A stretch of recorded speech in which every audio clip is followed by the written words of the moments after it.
Saya lanjutkan.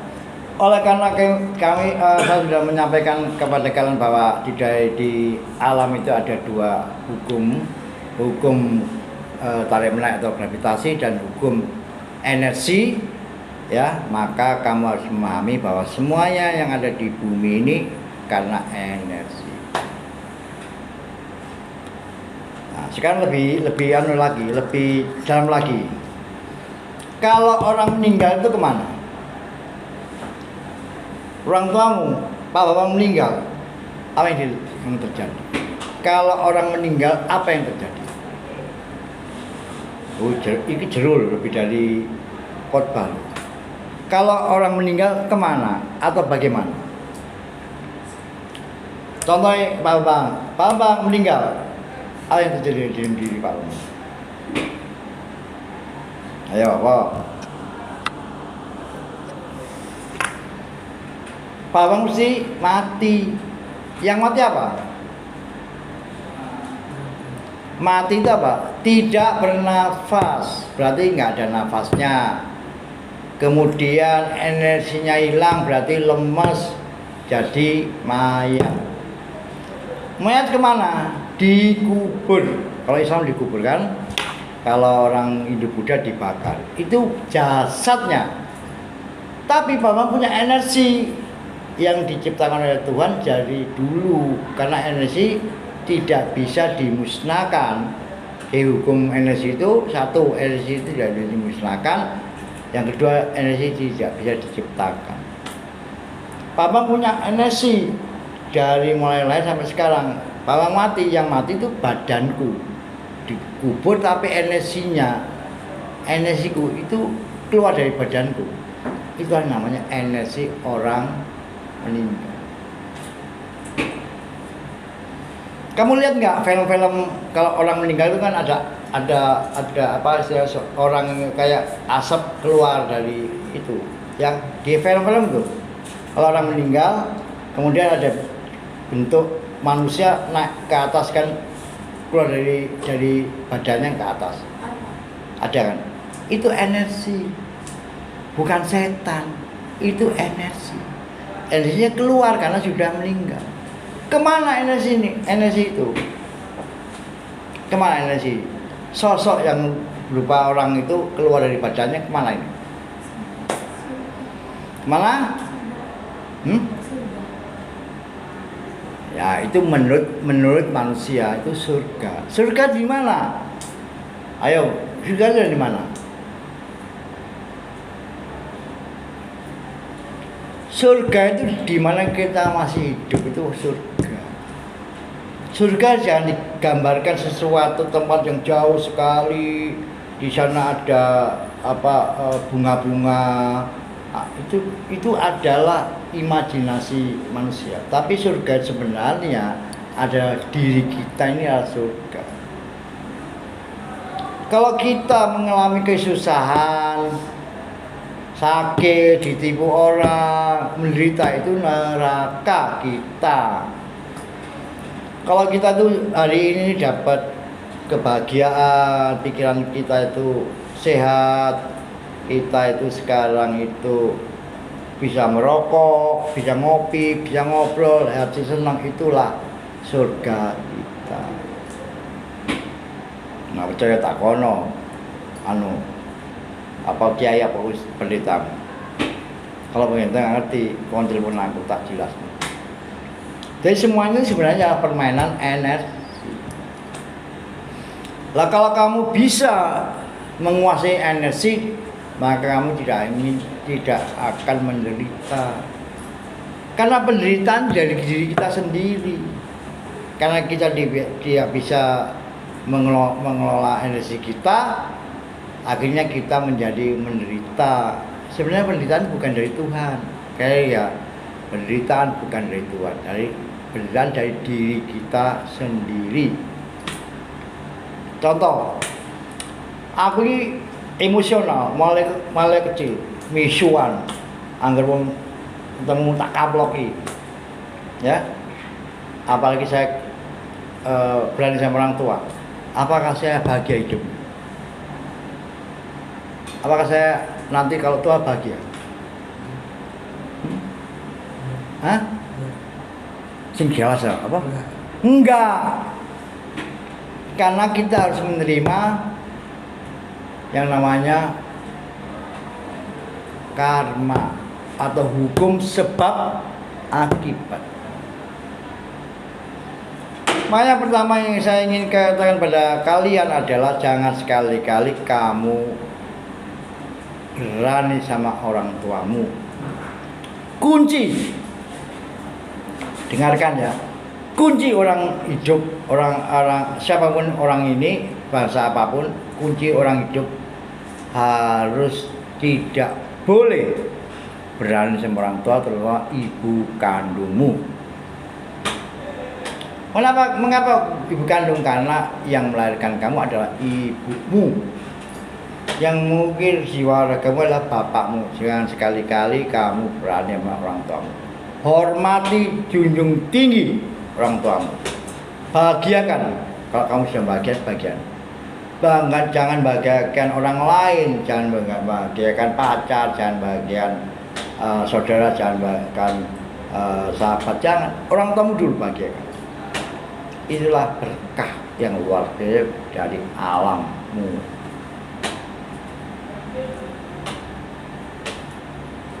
Ya, paham? Oke, mudah-mudahan kamu paham. Karena ilmu energi ini tidak semua orang ngerti.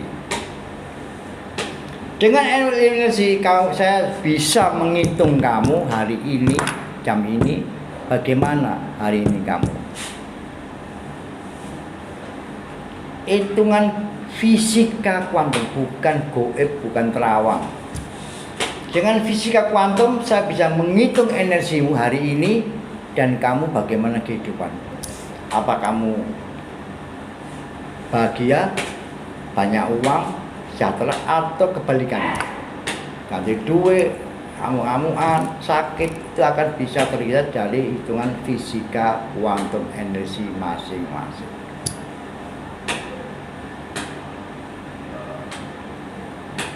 Bagaimana Pak caranya? Gitu kan? Enggak. Pengen ngerti energimu. Tuh, menengai. Kalau kamu ingin mengerti energimu, kamu harus menyatu dengan langitmu dan bumimu. Baru bisa menghitung hari ini, jam ini, kamu energinya bagaimana. Lah itu bisa digunakan oleh para petani untuk menanam buah dan sayuran. Dia menghitung. Karena di dalam ilmu Jawa ada yang namanya masa panen dan masa petik, ya kan? Itu hitungan. Jangan panen, semua harus ada hitungannya. Kapan saya harus panen, kapan saya menanam. Itu orang yang bisa menghitung antara padinya, bumi dan langitnya. Pasti gini-gini. Oh, besar-besar dan juga sukses di padi. Karena semua bisa dihitung. Di dalam ilmu kuantum bisa dihitung, manusia bisa dihitung, hewan bisa dihitung, buah-buahan bisa dihitung, dan sayuran bisa dihitung.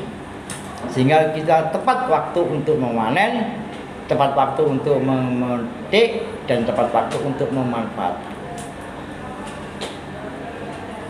Nama ilmunya adalah fisika kuantum alam raya. Fisika kuantum alam raya.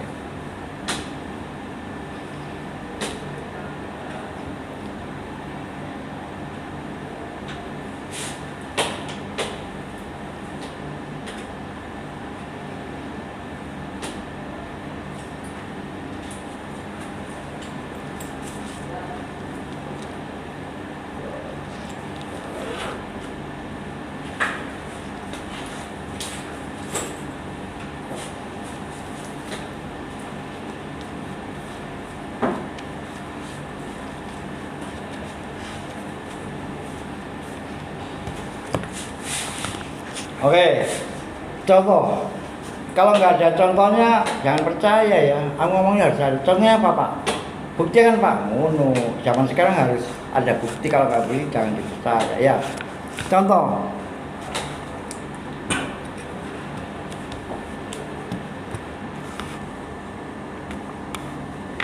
namanya sama Mas, namamu Dimas.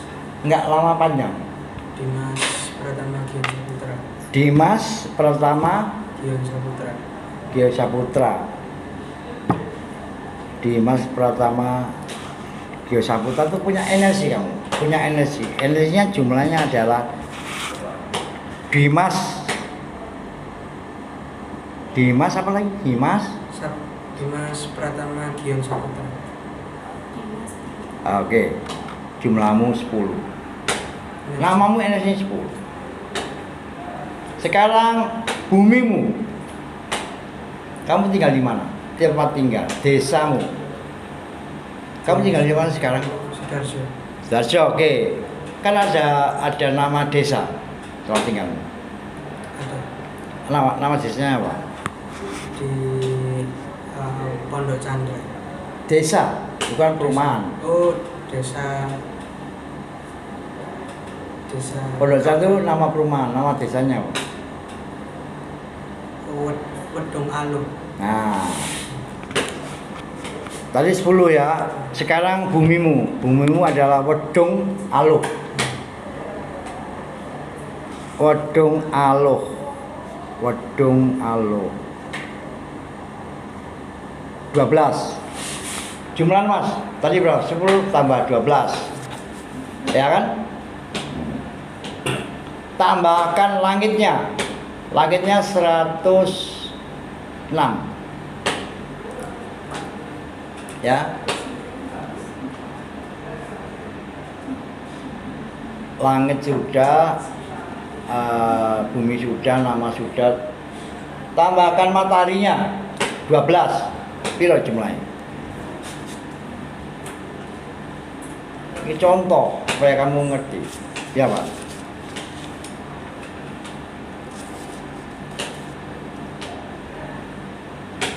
Matahari tadi berapa? Mataharinya tadi 12. 150. 140. Oke, 140 sama saya lihat di kitab saya 140 ya. Ini. Saya kenal kamu nggak? Nggak kenal kan? Sehariannya nggak kenal. Ya kan? Kamu energinya tinggi. Sehingga kamu banyak rezeki. Ya enggak? Jujur loh ya. Kamu itu energinya tinggi, rezekinya dari mana-mana kan? Kamu ada rezeki, ya kan? Ada enggak? Ngomong loh, enggak ada. Ada. Dalam hidupmu ini loh, rezeki ono, mbok dikai wong tuamu, dikai kancamu sih ada saja rezekimu. Ketiga, kamu lo hormat sama orang tuamu. Kamu itu bukan anak nakal bagi orang tuamu. Kamu itu hormat sama orang tuamu, iya enggak? Iya apa enggak? Contoh, saya nggak kenal dia. Dengan saya menghitung energinya, saya tahu bahwa ke depan ini sukses. Allah menentukan, iya. Seizin Allah, seizin Tuhan, tapi menurut saya energinya energi positif dan dia bisa berhasil dalam hidupnya.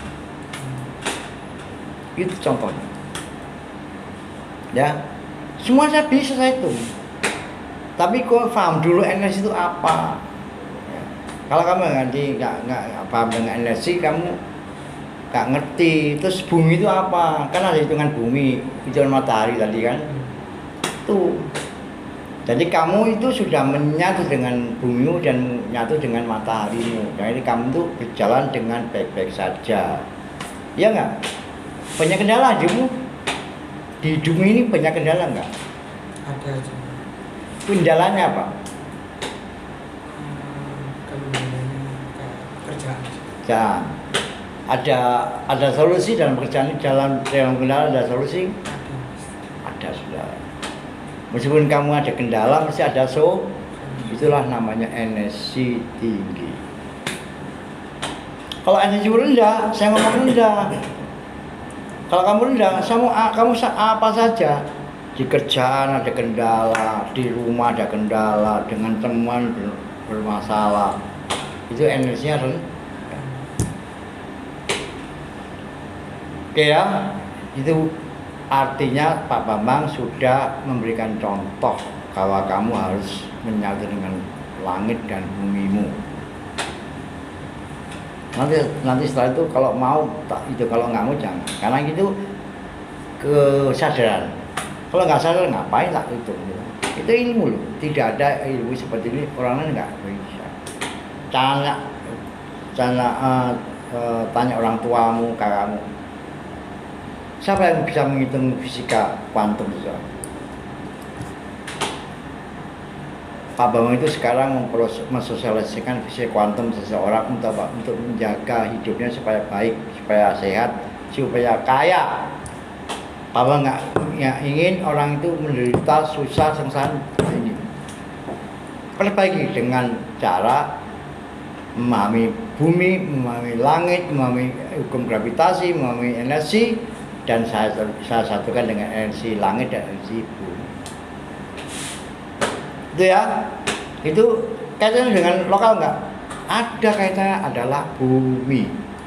Maka setiap orang-orang yang mempelajari masalah ilmu pangan lokal harus tahu dengan buminya, harus tahu dengan alamnya. Supaya apa? Supaya kalau kamu itu menanam apa-apa berhasil, dan sebagai pengusaha juga berhasil. Makanya saya bilang sejaga bumi itu sebenarnya penting meskipun zaman sekarang. Ya, oke, ada pertanyaan? Hah?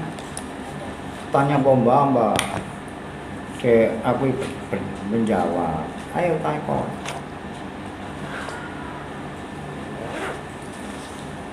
Nanti ini saya rekam, saya sampaikan ke anak sore ya. Mengapa anak sore sekarang ini anak sore kalau hanya 1-2 orang harus menyatu dengan pagi. Nah ini tak video kan sama dengan saya ngasih pelajaran mereka kan, enggak 2 kali. Paham ya? Makasih. Hari ini saya sudah menyelesaikan 2 mata kuliah, pengawasan mutu pangan dan pangan lokal. Mudah-mudahan intisari dari ilmu ini Anda memahami, dan tugas-tugas jangan dilupakan. Bagi anak sore yang tugasnya sama, tolong hubungi anak pagi, salah satu dari anak pagi ini saya sebutkan namanya supaya ngerti. Yang datang pagi ini namanya Mas Dimas, Mbak Ita, belakang Aurelia, Maria. Ini yang hari ini anak pagi yang datang di mata kuliah saya. Terima kasih. Sampai ketemu minggu depan. Selamat siang. Assalamualaikum warahmatullahi wabarakatuh. Salam sejahtera, dan mudah-mudahan kalian semuanya sehat, berkah, rezeki banyak, kemudian bahagia, dan salam untuk ulang tahun ya. Jangan sekali-kali berani dengan orang tua kita ya. Terima kasih.